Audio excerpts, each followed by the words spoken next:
Students, मेरा नाम रेणुका दीवान है और आज हम लोग पार्शियल डिफरेंशियल इक्वेशन का homogeneous linear PD with constant coefficient का क्वेश्चन कर रहे हैं। पैटर्न नंबर 2 डाला है मैंने। क्यों डाला है मैं अभी थोड़ी देर में बताती हूँ। ये रहा आपका क्वेश्चन, ये एग्जाम में आया, सॉल्व करिए करके। तो आपको एग्जाम में ये लिख कर नहीं आएगा कि ये होमोजीनियस का, इसको होमोजीनियस से सॉल्व करिए, आपको खुद आइडेंटिफाई करना पड़ेगा। तो सबसे पहले जो गिवन इक्वेशन है उसको 1 नंबर डालिए। 1 नंबर डालने के बाद आप यहां पर देखिए ये होमोजीनियस है कि नॉन होमोजीनियस। तो यहां देखिए डी का स्क्वायर है, यहां पर देखिए डी डी डैश 1 और 1 2, यहां पर डी डैश का स्क्वायर, इसका भी पावर 2। 3 टर्म है, तीनों में डेरिवेटिव है और तीनों का जो पावर है वो क्या दिया हुआ है 2। तीनों का ऑर्डर सेम है 2 है, मतलब ये होमोजीनियस है। पार्शियल डिफरेंशियल इक्वेशन है, हाँ है वो तो, क्योंकि डी मतलब डेल बाई डेल एक्स, इसका कोफिशिएंट कांस्टेंट कांस्टेंट कांस्टेंट, मतलब ये homogeneous linear partial differential equation with constant coefficient का क्वेश्चन है। होमोजीनियस है मतलब राइट साइड में 0 है, नहीं एक्स वाई का फंक्शन है, मतलब यहां पर z इज इक्वल्स टू आएगा CF और PI के सम से z इज इक्वल्स टू निकलेगा। इस डिफरेंशियल इक्वेशन का जो सॉल्यूशन है वो z is equals to CF और PI के सम से आएगा। PI भी निकलेगा क्योंकि राइट साइड में 0 नहीं है, XY का फंक्शन है। जब कभी भी राइट साइड में XY का फंक्शन होता है तो PI भी निकलता है। तो सबसे पहले आप CF निकालेंगे। अगर आप CF तक निकाल लेते तो आपको 2 मार्क्स मिलेगा और PI निकालते तो आपको 3 मार्क्स मिलेगा। इस तरीके से 5 मार्क्स डिस्ट्रीब्यूट रहता है। तो इक्वेशन 1 को हम क्या लिखेंगे, बताएंगे कि क्या है, homogeneous linear partial differential equation with constant coefficient. जब आपको ये चीज समझ में आ गई कि होमोजीनियस का क्वेश्चन है तो आप सबसे पहले CF निकालोगे। CF कैसे निकालते हैं होमोजीनियस का, तो हम लोग D is equals to M, Z का जो कोफिशिएंट है उसमें D की जगह M और D dash is equals to 1 रखकर Z के कोफिशिएंट को इक्वल्स टू 0 करते हैं। तो D की जगह हमने रखा M square minus 5M plus क्या हो गया 6 और इज इक्वल्स टू क्या हो जाएगा 0। इसका ऑक्सिलियरी इक्वेशन निकालेंगे, M square minus 5M plus 6 is equals to क्या हो जाएगा 0। अब इसको सॉल्व करिए। This is quadratic equation in M में क्या है ये क्वाड्रेटिक, या तो मिडिल टर्म स्प्लिट करिए या फॉर्मूला मेथड लगाइए। तो M square minus 3M minus 2M और प्लस 6 इज इक्वल्स टू 0। इन दोनों में M कॉमन, M माइनस 3 आएगा, इन दोनों में 2 कॉमन, ब्रैकेट में आएगा M माइनस 3, M पॉजिटिव हो जाएगा और ये आपका नेगेटिव हो जाएगा। अब ओवरऑल M माइनस 3 क्या है, कॉमन है, ब्रैकेट में क्या बचेगा M प्लस 2 बचेगा। तो मैं यहां पर लिख रही हूं M माइनस 3 कॉमन, बच क्या रहा है M प्लस 2 और इज इक्वल्स टू 0। 2 फैक्टर आ रहे हैं, जब आप इसको सॉल्व करेंगे इक्वल्स टू 0 तो 3 आएगा और इसको इक्वल्स टू 0 करोगे माइनस 2। M की 2 वैल्यू आ रही है, दोनों अलग अलग है, इसमें कोई वो नहीं रहता है CF निकालने के लिए, रिपीट के लिए बस डिफरेंट रहता है, बाकी सबके लिए सिमिलर। तो CF क्या आएगा, यहां लिख दे रही हूं 5 प्लस 3x, किसी को भी पहले लिखा जा सकता है, प्लस 5 माइनस 2x। हो गया CF कंप्लीट। अब आते हैं हम लोग PI में, है ना, पर्टिकुलर इंटीग्रल में। तो यहां देखिए मैं फर्स्ट पैटर्न करा चुकी हूं। फर्स्ट पैटर्न में मैंने PI निकालना सिखाया है कि इसका x का सम पावर है या y का सम पावर है या x इंटू वाई का सम पावर है और नीचे डी डैश का फंक्शन है। तो मैंने बाइनोमियल थ्योरम से उसको सॉल्व करना बताया, मेरे प्रीवियस लेक्चर्स को आप देख लीजिए और ये याद रखेंगे, नहीं तो कंफ्यूजन क्रिएट होगा आपको एग्जाम में कि जब कभी भी ऊपर x स्क्वायर है या x क्यूब है या x cube into Y cube है या एक्स वाई है और नीचे डी डैश का फंक्शन, तो हम नीचे से डी स्क्वायर कॉमन निकालकर 1 प्लस या 1 माइनस बनाकर ऊपर ले जाकर बाइनोमियल थ्योरम लगाते हैं। तो ये हो गया मेरा पहला पैटर्न जिसके क्वेश्चंस मैं करवा चुकी हूं। अब मैं आ चुकी हूं सेकेंड पैटर्न में, लिखा हुआ है बोर्ड में सेकेंड पैटर्न। अब सेकेंड पैटर्न में मैं क्या कराने वाली हूं, ध्यान से सुनिए। सेकेंड पैटर्न का क्वेश्चन आता है, ये बहुत ही इंपॉर्टेंट है आपका। सेकेंड पैटर्न में न्यूमरेटर में जब हम PI निकालने जाएंगे तो हमारा PI में क्या होता है, राइट साइड में जो है और अपॉन में हम ये डी डैश वाले फंक्शन को लिखते हैं। तो मैं राइट साइड में जो है आपका वो फंक्शन क्या है ये बता रही हूं, phi of x plus B Y, मतलब x प्लस बी वाई का फंक्शन होना चाहिए। तो उसके लिए कैसे सॉल्व करेंगे थोड़ी देर में मैं बताऊंगी, V मेथड लगाएंगे। अब वो v मेथड क्या है, किसमें लगेगा, तो ax प्लस बी वाई का फंक्शन होना चाहिए न्यूमरेटर में। अब ax प्लस बी वाई का फंक्शन मतलब आपको क्या समझ में आता है, तो e की पावर x प्लस 2y। अब आप बोलेंगे कि ये x प्लस बी वाई का फंक्शन कैसे, e की पावर में है तो x y कुछ भी हो सकता, x y ही होना चाहिए, x का कोफिशिएंट कुछ भी हो सकता है, y का कोफिशिएंट कुछ भी, या सिर्फ e की पावर x है तो उसको भी आप ले सकते हो 0y, ये ax प्लस बी वाई का क्या हो गया, फंक्शन हो गया। ax plus B Y, x की पावर 1 y की पावर 1 होना चाहिए, या सिर्फ x प्लस वाई, ये भी ax प्लस बी वाई का फंक्शन है, या सिर्फ x प्लस 2y, ये भी x प्लस बी वाई का फंक्शन है। रूट 2x, x की पावर 1 y की पावर 1 होना चाहिए, रूट और प्लस के फॉर्म में होना चाहिए। रूट 2x प्लस 3y, इसको भी बोलेंगे x प्लस बी वाई का फंक्शन। साइन है तो उसके एंगल में ax प्लस बी वाई होना चाहिए, अगर साइन x है तो उसको भी बनाया जा सकता है प्लस 0y करके, तो ये भी ax प्लस बी वाई का फंक्शन है क्योंकि साइन के एंगल में x प्लस बी वाई है। कॉस उसके भी एंगल में x प्लस बी वाई, तो ये भी x प्लस बी वाई का फंक्शन है। टेन उसके एंगल में x प्लस वाई है, ये भी ax प्लस बी वाई का फंक्शन है। log x प्लस 2y, उसके भी एंगल में x प्लस 2y, मतलब ये सभी जो है मैंने आपको बता दिया x प्लस बी वाई का फंक्शन मतलब क्या, ये सब पॉसिबिलिटीज आएंगी।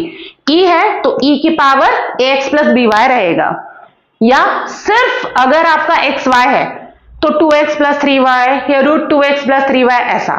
साइन है तो उसके एंगल में ax प्लस बी वाई का फॉर्म होगा, कॉस है तो उसके एंगल में x प्लस बी वाई का फॉर्म होगा, और अगर आपका टेन है तो उसके एंगल में x प्लस बी वाई का फॉर्म होगा, या x plus B Y. Log है तो लॉग के एंगल में होगा, इस तरीके का।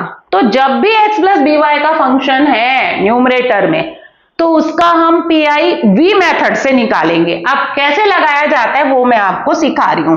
ये मैंने जस्ट अभी बताया कि सेकंड पैटर्न में हम क्या कर रहे हैं, ax प्लस बी वाई का फंक्शन है न्यूमरेटर में और हम उसका क्या निकालने जा रहे हैं, पीआई निकालने जा रहे हैं। तो ये देखिए पीआई निकालने के लिए हम क्या लिखेंगे, तो PI is equals to, right side में क्या है उसको उतारिए तो e की पावर x प्लस वाई, और नीचे जो z का कोफिशिएंट है उसको उतारेंगे तो d square minus 5d d dash plus 6d dash square. अब v मेथड कैसे लगाते हैं, सबसे पहले आप देखिए ऊपर x प्लस बी वाई का फंक्शन है, होमोजीनियस की बात हो रही है।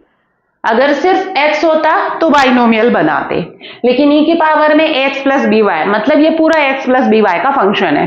तो आप याद करेंगे जब भी x प्लस बी वाई का फंक्शन होता है न्यूमरेटर में तो हम v मेथड लगाते हैं। अब v मेथड कब लगता है, किस कंडीशन में, तो सबसे पहले जब आपने सोचा कि v मेथड लगाना है तो डिनोमिनेटर में, आप डिनोमिनेटर को यहां रफ में चेक करिए, क्या करिए, शर्त है v मेथड तभी लगेगा जब डिनोमिनेटर 0 ना हो।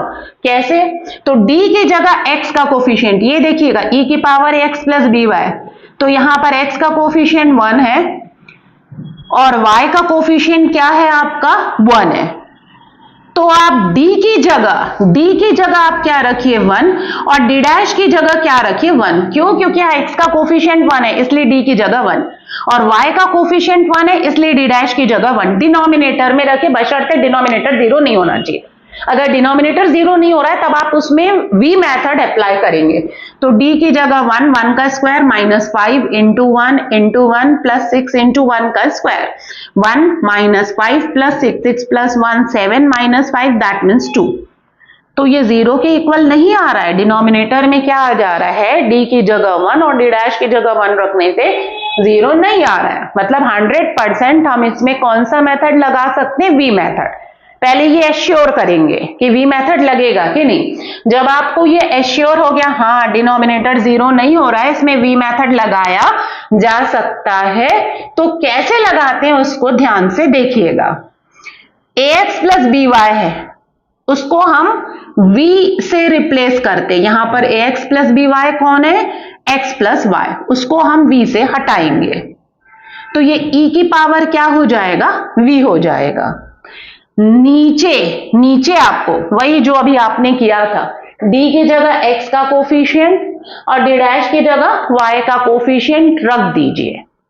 ax प्लस बी वाई को v से रिप्लेस करेंगे और d की जगह 1 और d डैश, अगर यहां पर x का कोफिशिएंट 2 होता तो d की जगह 2 रखती और y का कोफिशिएंट 3 होता तो d डैश की जगह 3 रखती। और देखते डिनोमिनेटर 0 नहीं हो रहा है तो हम वी मेथड लगाते हैं। अब वी मेथड के लिए डिनोमिनेटर में डी की जगह 1 और डी डैश की जगह आप 1 रख दीजिए, क्योंकि एक्स वाई का कोफिशिएंट 1 है। तो मैंने अभी अभी सॉल्व किया था, कितना आया था 2 आया था। डी की जगह 1, डी डैश की जगह 1 रखे। अब नीचे का काम कंप्लीट हो गया तो ऊपर आएंगे। x प्लस बी वाई, मतलब x प्लस वाई को v से रिप्लेस करिए, तो v से रिप्लेस हो गया। अब नीचे ऑर्डर देखिए, d का ऑर्डर क्या है 2 2 2 2 है, इसलिए आप डबल इंटीग्रेशन लगाएंगे। अगर यहाँ d क्यूब होगा तो ट्रिपल इंटीग्रेशन, और यहां पर क्या लिखेंगे dv का स्क्वायर, क्योंकि डबल इंटीग्रेशन है। बस अब आप इसको इंटीग्रेट करिए v के ही रिस्पेक्ट में। जब कंप्लीट इंटीग्रेशन हट जाएगा तो v को वापस x प्लस वाई से रिप्लेस कर दीजिएगा, क्योंकि हमारा जो इक्वेशन है वो एक्स वाई में दिया हुआ है। तो मैं एक बार फिर बोल रही हूं, आपका पीआई निकालने के लिए आए, ऊपर ये x प्लस वाई है, e की पावर x प्लस वाई, और नीचे डी डी डैश।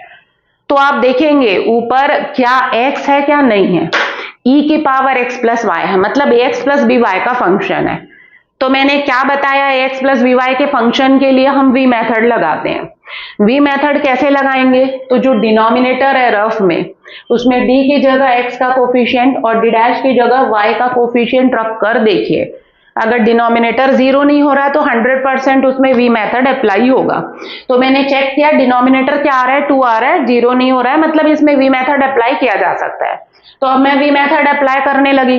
कैसे करूंगी, तो इसमें d की जगह वही 1 और d डैश की जगह 1 रखकर जो आया था उसको लिख दीजिए।